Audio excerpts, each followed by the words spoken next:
Góðan og blessaðan daginn, ég heiti Gunnar Ingi Gunnarsson og sóknarprestur í Lofstofan Baptistakirkja og þú ert að horfa á þáttinn Apologia þar sem við ætlum að fara í spurningar. Hvað spurningin? Fagnaðarerindi. Góðan og blessaðan daginn, ég heiti Gunnar Ingi Gunnarsson og sóknarprestur í Lofstofan Baptistakirkja. Þú ert að horfa á þáttinn Apologia og við ætlum að demba okkur í spurningar. Spurning dags...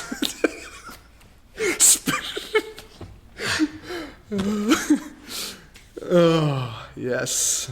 Góðan og blessaðan daginn, ég heiti Gunnar Ingi Gunnarsson og sóknarprestur í Lofstofan Baptistakirkja. Þú ert að horfa á þáttinn Apologia og við ætlum að demba okkur í spurningar. Spurningin þessa vikuna hvað fagnaðarerindi? Það eru margir sem hafa góða hugmynd hvað fagnaðarerindi og ekki oftast kannski, en oft það mjög langt frá því sem Biblan segir að sé fagnaðarerindi. Þannig að við viljum skoða hvað fagnaðarerindi og þegar fyrir þann kristna mann þá það linsan sem við sjáum með öllu því sem við sjáum. Þú veist, hvernig við höfum okkur gagnvart öðrum, hvernig við elskum, hvernig við fyrirgefum, hvernig við berum okkur og svo framvegis kemur út frá hvernig við horfum á fagnaðarerindi. Þannig að hvað þessi miðpunktur kristinna trúar, fagnaðarerindi?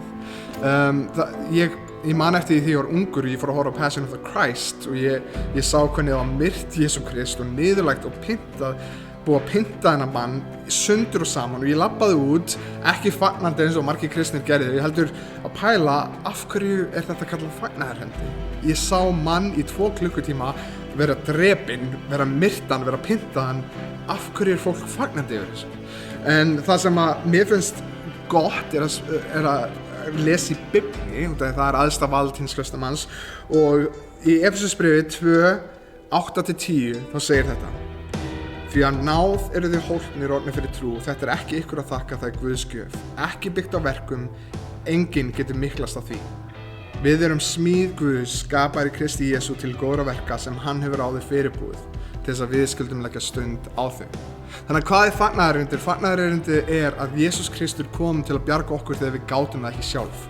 Og margir segja að kristin trú snúist það að gera góða hluti, en það ekki miðpunktur kristinnar trúar. Miðpunktur kristinnar trúar ekki gerðu A, B, C til þess að nálgast Guð, heldur hvað Guð gerði til þess að nálgast þig og það er svona akkurat öfugt við öll önnur trúarbrögð í heiminum. Þetta ekki ég geri A, B, C til þess að nálgast Guð, heldur Guð gerði þetta til þess að nálgast mig og út frá hans ást til mín þá elska ég aðra og út frá því hvernig hann fyrirgaf mér jafnvel þegar ég var óvinur hans, þannig fyrirgef ég og elska jafnvel óvinur mín.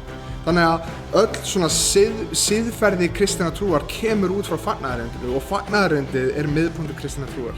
Það ekki eitthvað annað. Þannig að ef þið viljið kynna ykkur hvað fagnaðarerindið þá bið ég ykkur að lesa Efesus 2, vers 1-10. Þetta bara magnað. Þetta lýsir því hvernig við áttum enga von, hvernig við gátum ekki bjargað okkur sjálf út af því að til þess að standa frammi fyrir Guði, vitandi það að við getum staðist dóm Guðs, þá þurfum við að vera fullkomin. Út af því hann réttlátur Guð, hann almáttugur Guð, hann góður Guð. En á sama tíma þá kemur hann með miskunn og þá kemur hann náð og svarar þessu vandamáli fyrir okkur. Hvernig get ég einhvern tímann staðið frammi fyrir Guði og verið fullkominn? Það ekki hægt. Og þá kemur fagnaðarerindið að Jesús Kristur kom til mín þegar ég gat aldrei nálgast hann. Það það sem fagnaðarerindið Þannig að þegar við förum í mismunandi spurningar þá skulum við muna hvað fagnaðarerindið Þetta miðpunktur kristinnar trúar.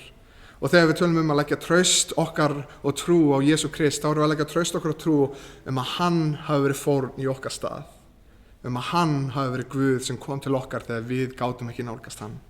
Og það það sem fagnaðarerindið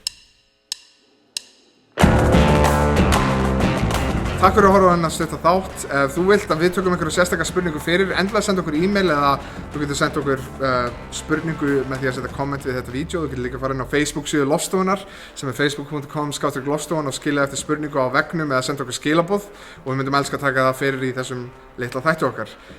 Endilega komið á samkomur ef þið hafi áhuga að kíkja. Við elskum að sjá nýtt fólk og við myndum elska að tala við ykkur trúna, hvað Biblan segir og hver Guð Ef þú hefur áhuga að kíkja samkomur hjá okkur, þá ert þú velkomin eins og þú þú, þína spurningar, efasemdir, fortíð, hvað það Við hittumst í fjölbrautaskólanum í Garðabæ klukkan 1 á sunnudögum. Við myndum elska að sjá ykkur þar, þannig að endilega látið sjá okkur. Ef þú vilt horfa á fleiri myndbönd eftir okkur í Apologia, þá getur klikkað á linkinn hér til hliðar.